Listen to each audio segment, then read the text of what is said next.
أسمو وأجتاز السماء جلالا RK مشاعرہ media لله نحمده ونستعينه ونستغفره ونؤمن به ونتوكل عليه ونعوذ بالله من شرور أنفسنا ومن سيئات أعمالنا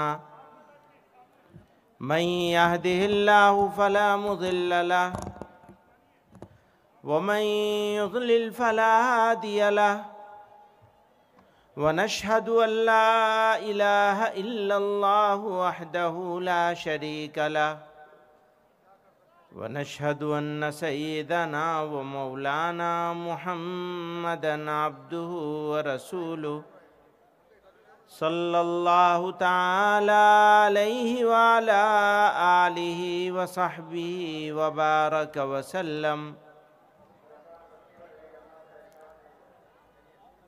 حضرات علماء کرام،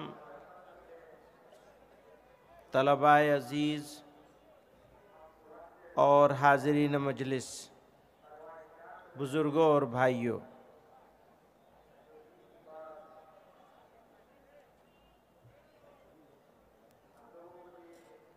اللہ تعالیٰ نے اپنی بے شمار مخلوقات میں ہم کو انسان اشرف المخلوقات بنایا، اور انسان بھی ایسا بنایا کہ کوئی کمی نہیں چھوڑی۔ دیکھنے کے لیے آنکھیں، سننے کے لیے کان، بولنے کے لیے زبان، دل، دماغ، جگر، معدہ، کاؤنٹ لیس، بے شمار نعمتیں عطا فرمائیں، گنتی نہیں کی جا سکتی۔ یہ ہمارا جسم اس بات کا شاہد ہے کہ پروردگار نے اس کو ایسی نعمتیں عطا فرمائیں کہ ساری ترقیوں کے باوجود انسان ان کو سمجھنے اور پہچاننے سے قاصر ہے۔ پھر انسانوں کے لیے اس دنیا کو بسایا، سورج، چاند، ستارے، زمین، آسمان، ندی، نالے، دریا، ہوا، پانی، بے شمار نعمتیں جسم سے باہر اس دنیا کو عطا فرمائیں، اور یہ سب نعمتیں انسانوں کے لیے بنائیں۔ نبی کریم صلی اللہ علیہ وسلم نے ارشاد فرمایا، الدنیا خلقت لکم، دنیا تمہارے لیے بنائی گئی، وَإِنَّكُمْ خُلِقْتُمْ لِلْآخِرَةِ، اور تم کو آخرت کے لیے بنایا گیا۔ جب یہ دنیا ہمارے لیے بنائی گئی تو پھر یہ سمجھ لینا ہے، اسی کی طرف قرآن کریم نے ارشاد فرمایا، أَلَمْ تَرَوْا أَنَّ اللَّهَ سَخَّرَ لَكُم مَّا فِي السَّمَاوَاتِ وَمَا فِي الْأَرْضِ، زمینوں آسمانوں میں جو کچھ ہے اس کو تمہارے لیے مسخر کر دیا گیا، تمہارا بیگاری خادم بنا دیا گیا۔ کبھی آپ نے نہیں سنا ہوگا، خادم بھی کیسا؟ بیگاری خادم، کام لو چھوڑ دو، نہ مہینے کی تنخواہ دینی ہے، نہ دہاڑی دینی ہے، نہ روزانہ کا کچھ دینا ہے، نہ کھانا پینا، کچھ نہیں دینا ہے۔ سورج اپنا کام کر رہا ہے، بارش اپنا کام کر رہی، بادل اپنا کام کر رہے ہیں، زمین اپنا کام کر رہی ہے، یہ پیڑ، درخت، ندی، نالے سب اپنے کام پہ لگے ہوئے ہیں، انسانوں کی خدمت کرنے پہ۔ اسی کو کہا گیا، أَلَمْ تَرَوْا أَنَّ اللَّهَ سَخَّرَ لَكُم مَّا فِي السَّمَاوَاتِ وَمَا فِي الْأَرْضِ، زمینوں آسمانوں میں جو کچھ ہے تمہارا بیگاری خادم بنا دیا، انسانوں کا بیگاری خادم بنا دیا۔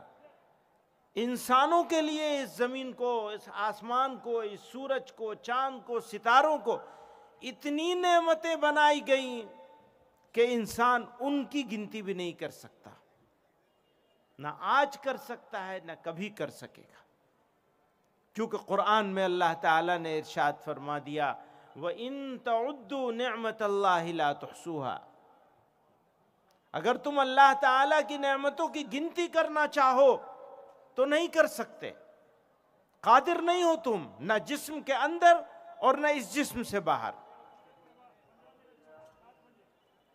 کہاں سے کہاں پہنچ گیا انسان، چاند پر پہنچ گیا، لیکن نیورو سائنس کے لوگ کہتے ہیں 15% معلوم ہوا ہے، 85% نہیں معلوم کہ دماغ کیسے کام کرتا ہے، نہ معلوم ہے نہ معلوم ہو سکے گا پورا۔ جیسے آگے بڑھتے جائیں گے، جتنا آگے بڑھتے جائیں گے نئے نئے انکشاف ہوں گے، اور اس انکشافات کے نتیجے میں اور گتھی الجھتی چلی جائے گی کہ اور بھی کچھ ہے اس کے پیچھے۔ بزرگوں اور دوستوں، پروردگار نے انسان کو ایسا بنایا اور پھر ہمیں یہ خاص نعمت عطا فرمائی، ایمان کی دولت سے مالا مال کر دیا۔ یعنی ہم اگر انسان ہوں اور خدا نخواستہ ایمان سے محروم ہوں تو پھر ہمارے انسان ہونے کا کوئی فائدہ نہیں۔ ہم کو فائدہ تب ہی ہوگا انسان ہونے کا جب زندگی ایمان پہ گزرے اور خاتمہ یعنی موت بھی ایمان پر ہو جائے۔ اگر انسان کی زندگی ایمان کے ساتھ گزرے گی، ایمان کو سنبھال کے سینے سے لگا کر گزرے گی، اور ایمان نام ہے کس چیز کا؟ کوئی سرٹیفکیٹ تو ہو نہیں سکتا۔ ایمان نام ہے کچھ چیزوں کے ماننے کا اور کچھ چیزوں کے نہ ماننے کا۔ یہ ماننا پڑے گا، یہ ہمیں ہر حال میں ماننا پڑے گا کہ اللہ ایک ہے اور ساری طاقتیں اس کے پاس ہیں۔ ہماری زندگی، ہماری موت، ہماری عزت اور ہماری ذلت، ہماری کامیابی، ہماری ناکامی، سب کچھ پروردگار کے ہاتھ میں ہے، یہ ماننا پڑے گا۔ اور یہ کبھی نہیں مانا جا سکتا کہ اس کا کوئی ساجھی اور شریک ہو سکتا ہے، اس کو کسی کی مدد کی ضرورت ہے، یہ کبھی نہیں مانا جا سکتا۔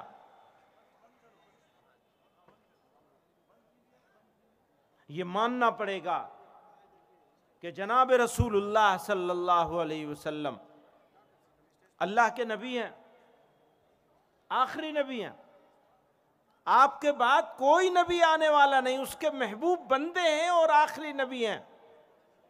کبھی نہیں مانا جا سکتا کہ ان کے بعد کوئی نبی آنے والا ہے۔ جو دعویٰ کرے وہ جھوٹا ہے، کذاب ہے۔ قرآن اللہ کا کلام ہے، یہ ماننا پڑے گا۔ جن چیزوں کا حکم دیا گیا ان پہ عمل کرنا پڑے گا، جن چیزوں سے بچنے کو کہا گیا ان سے بچنا پڑے گا۔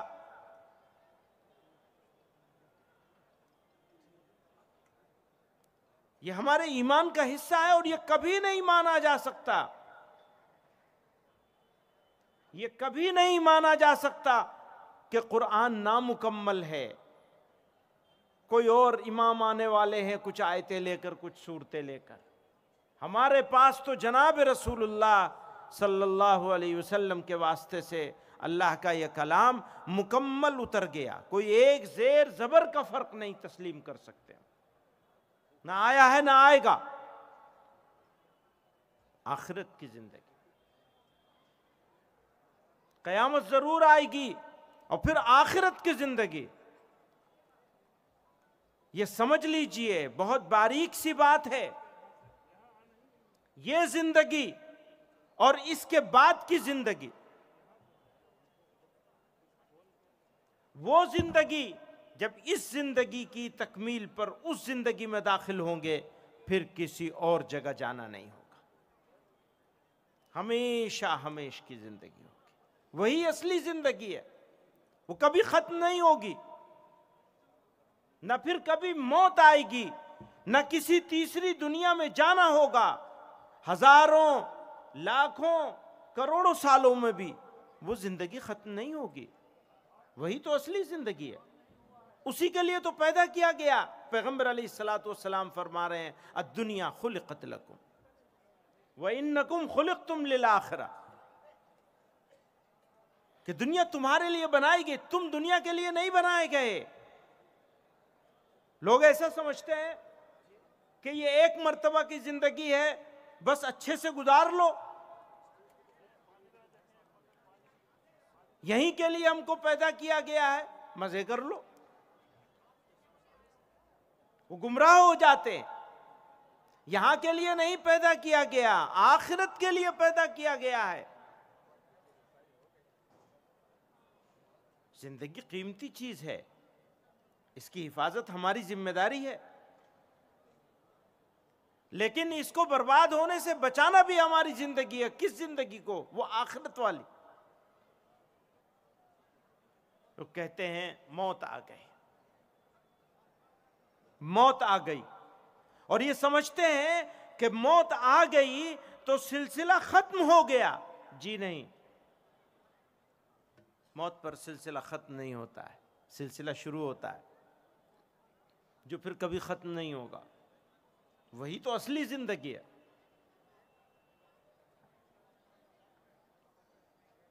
میرے بھائیو دوستو, یہ ایمان ہے کہ اللہ کے علاوہ کسی کو نہیں مانیں گے اور اس کا کوئی ساجی شریک نہیں مانیں گے. جناب رسول اللہ صلی اللہ علیہ وسلم آخری نبی ہیں. اور ایک بات اور یاد رکھنا, نبی کریم صلی اللہ علیہ وسلم پہلے نبی نہیں تھے, آخری نبی تھے.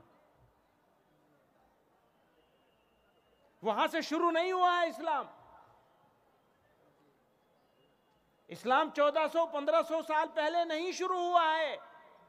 اسلام آدم علیہ السلام سے شروع ہوا ہے, اور بیچ میں کتنے سارے انبیاء ہیں.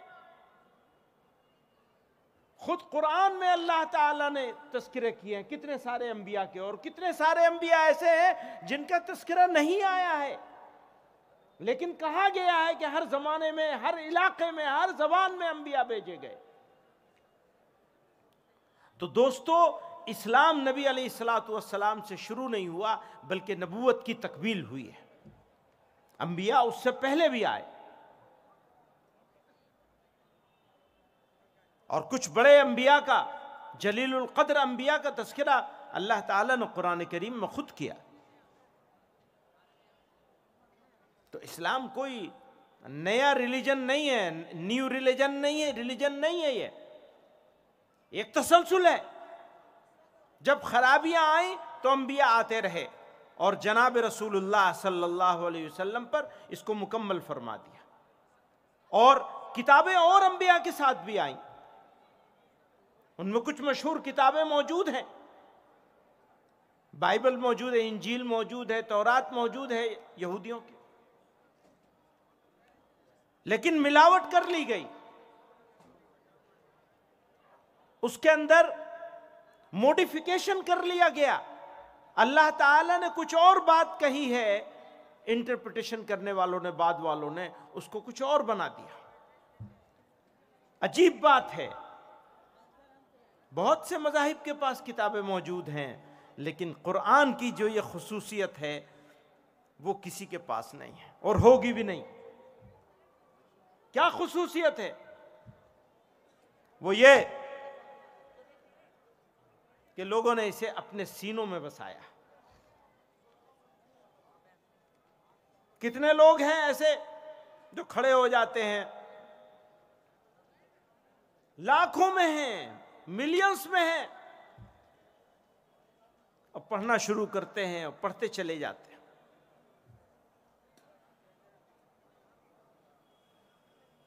یہ ظاہری پروٹیکشن ہے, ظاہری حفاظت ہے. پروردگار عالم نے وعدہ کیا اس کی حفاظت کریں گے ہم قیامت تک, اور وہ حفاظت کے لیے یہ نظام برپا کیا. اللہ کی مہربانی سے ہوا ہے. بزرگوں اور دوستوں, قرآن کہیں مثال نہیں ملے گی اس کی. چلے جائیے کہیں سے کہیں تک، یہ معجزہ ہے، نبی علیہ الصلوۃ والسلام کا معجزہ ہے، زندہ معجزہ ہے۔ انبیاء کے جو معجزے ہوتے ہیں وہ اس زمانے میں ہوتے ہیں اور ہو کے ختم ہو جاتے ہیں۔ چاند کے ٹکڑے ہوئے تھے، آج کے زمانے کا آدمی تو نہیں دیکھ سکتا، مان لے گا، دیکھ نہیں سکتا، پر قرآن اس طرح سے جاری ہے۔ یہ بات کہی جاتی ہے اور اچھی بھی لگتی ہے سننے میں، اور بات صحیح بھی ہے کہ کتاب ہدایت تھی، دوستوں نے کتاب تلاوت بنا دیا، لیکن یہاں کہہ کے رک جانا اور اس سے یہ میسج دے دینا کہ تلاوت کی ضرورت نہیں ہے، صرف سمجھنے کی ضرورت ہے، یہ غلطی ہے۔ ہاں، سمجھنا ضرور چاہیے، سمجھنے کی کوشش کرنی چاہیے، اور جو چیز سمجھ کر عمل کری جائے گی اس کی قیمت بہت بڑھ جاتی ہے۔ لیکن اگر آپ سمجھتے ہیں تب بھی اور نہیں سمجھتے ہیں تب بھی آپ کو قرآن کریم کی تلاوت ضرور ضرور ضرور کرنی چاہیے، چاہے تھوڑی کریں، ایک پاؤ کریں، 4 رکوع کریں روزانہ، پابندی سے ایک وقت متعین کر لیں۔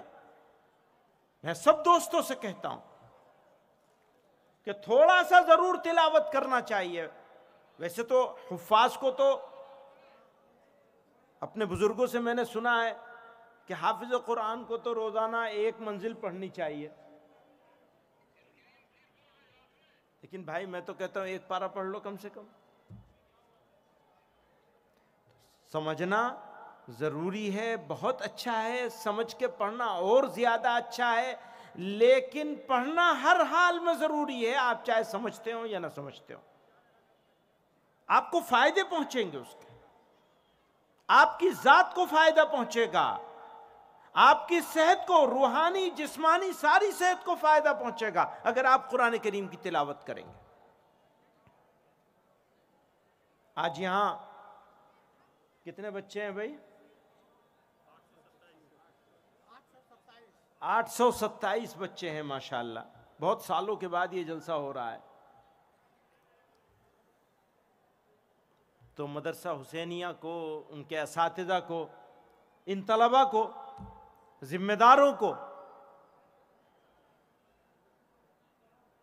مولانا محمد صاحب کو ان کی محنت کے لیے، کوششوں کے لیے میں مبارکباد پیش کرتا ہوں، اور یہ امید کرتا ہوں کہ یہ طلبہ جو یہاں ہیں اور جو آنے والے ہیں اس مدرسے میں، ہمارا خواب یہ ہے، حقیقت میں یہ مدرسہ اس علاقے کا ایک طرح سے المدارس ہے، اور بزرگوں کی وراثت ہے۔ کتنی قربانیاں دی ان لوگوں نے یہاں تک پہنچانے کے لیے۔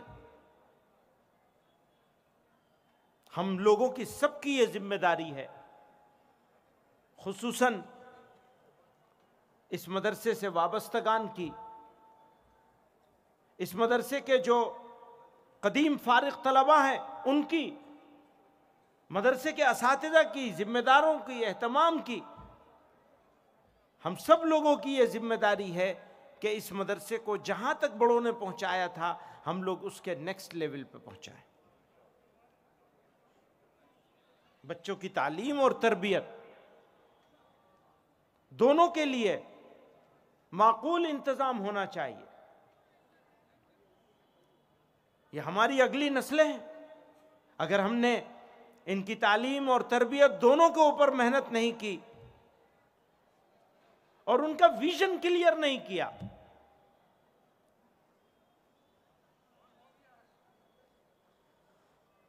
تو پھر ہم ناکام لوگوں میں شامل ہوں گے۔ اس لیے میں ایک مرتبہ پھر جن طلبہ کی دستار بندی ہو رہی ہے ان کو بھی، اور مدرسے کے سب لوگوں کو، ذمہ داروں کو، اساتذہ کو، سب کو مبارکباد۔ جو لوگ شرکت کرتے ہیں، اس میں حصہ لیتے ہیں، ہمارے پاس یہاں منسٹر صاحب، منتری جی بیٹھے ہیں، اور بھی سینئر لوگ بیٹھے ہوئے ہیں۔ قوم کو ضرورت ہے اس کی کہ ان کی رہنمائی ملے، ان کی سپورٹ ملے، ان کا ساتھ ملے، خصوصاً تعلیم کے میدان میں۔ تعلیم تو تعلیم ہے، اس کو دین اور دنیا کہہ کے الگ نہیں کیا جا سکتا۔ اور یاد رکھیے گا، جو لوگ قرآن اور سنت کے علوم کو لے کے ساتھ چل رہے ہیں، اپنی سوسائٹی میں، اپنے سماج میں، اپنے ملک میں جو رول وہ پلے کر سکتے ہیں، جو کردار وہ ادا کر سکتے ہیں اور کر رہے ہیں، دوسرا نہیں کر سکتا۔ سماج کو مختلف چیزوں کی ضرورت ہوتی ہے، اور زمانہ تو اسپیشلائزیشن کا ہے۔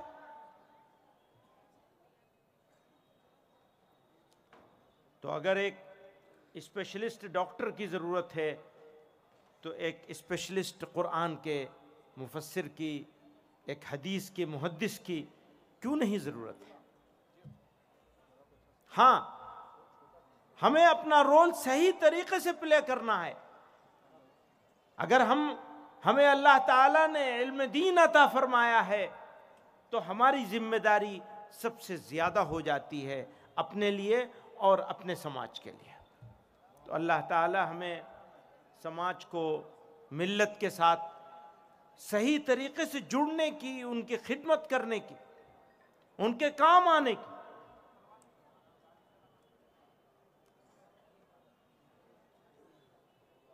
ان کے معاملات میں، ان کے ایشوز میں،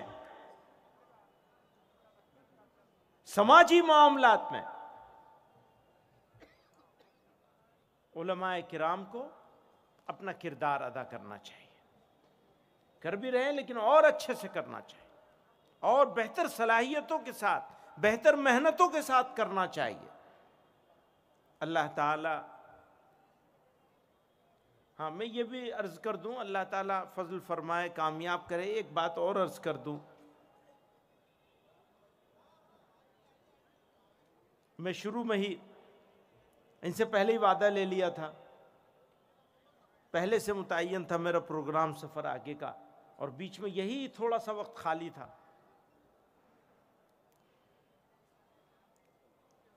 تو میں نے عرض کیا کہ بھئی میں مغرب کے بعد شروع میں اپنی بات رکھ کر کے مجھے نکلنا ہوگا، ابھی 8:00 پہ فلائٹ ہے، تو میں آپ کے بیچ میں نہیں رہ پاؤں گا۔ رہ سکتا ہوتا تو تھوڑی دیر اور بیٹھتا۔